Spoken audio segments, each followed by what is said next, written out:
दो मछलियों और एक मेंढक की कहानी। एक बार की बात है, एक तालाब में दो मछलियां और एक मेंढक साथ रहा करते थे।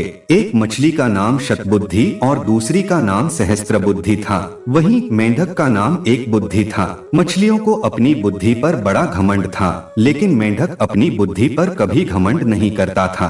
फिर भी तीनों आपस में बहुत अच्छे दोस्त थे। तीनों इकट्ठे तालाब में एक साथ घूमा करते थे और हमेशा साथ रहते थे। जब भी कोई समस्या आती तो तीनों साथ मिलकर उससे निपटते थे। एक दिन नदी के किनारे से मछुआरे जा रहे थे। उन्होंने देखा कि तालाब मछलियों में भरा हुआ है। मछुआरों ने कहा, हम कल सुबह यहाँ आएंगे और बहुत सारी मछलियाँ पकड़कर ले जाएंगे। मेंढक ने मछुआरों की सारी बातें सुन ली थी। वह तालाब में मौजूद सभी की जान बचाने के लिए अपने दोस्तों के पास गया। उसने शतबुद्धि और सहस्त्रबुद्धि को मछुआरों की सारी बात बताई। एक बुद्धि मेंढक ने कहा, उन्हें अपनी जान बचाने के लिए कुछ करना चाहिए। दोनों मछलियां कहने लगी, हम मछुआरों के डर से अपने पूर्वजों की जगह छोड़कर नहीं जा सकते हैं। दोनों ने फिर कहा, हमें डरने की जरूरत नहीं है, हमारे पास इतनी बुद्धि है कि हम अपना बचाव कर सकती हैं। वहीं एक बुद्धि मेंढक ने कहा, मुझे पास में मौजूद एक तालाब के बारे में पता है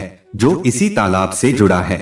उसने तालाब के अन्य जीवों को भी साथ चलने को कहा, लेकिन कोई भी एक बुद्धि मेंढक के साथ जाने को तैयार नहीं था, क्योंकि सभी को शतबुद्धि और सहस्त्रबुद्धि पर भरोसा था कि वो उन सब की जान बचा लेंगी। मेंढक ने कहा, तुम सब मेरे साथ चलो, मछुआरे सुबह तक आ जाएंगे। इस पर सहस्त्रबुद्धि ने कहा, उसे तालाब में छिपने की एक जगह पता है। शतबुद्धि ने भी कहा, उसे भी तालाब में छिपने की जगह मालूम है। इस पर मेंढक ने कहा, मछुआरों के पास बड़ा जाल है, तुम उनसे नहीं बच सकते हो। लेकिन मछलियों को अपनी बुद्धि पर बहुत घमंड था। उन्होंने मेंढक की एक न सुनी, लेकिन मेंढक उसी रात अपनी पत्नी के साथ दूसरे तालाब में चला गया। शतबुद्धि और सहस्त्रबुद्धि ने एक बुद्धि का मजाक उड़ाया। अब अगली सुबह मछुआरे अपना जाल लेकर वहां आ पहुँचे। उन्होंने तालाब में जाल डाला। तालाब के सभी जीव अपनी जान बचाने के लिए भागने लगे, लेकिन मछुआरों के पास बड़ा जाल था, जिस कारण कोई भी बचकर नहीं जा सका। जाल में बहुत सारी मछलियां पकड़ी गईं।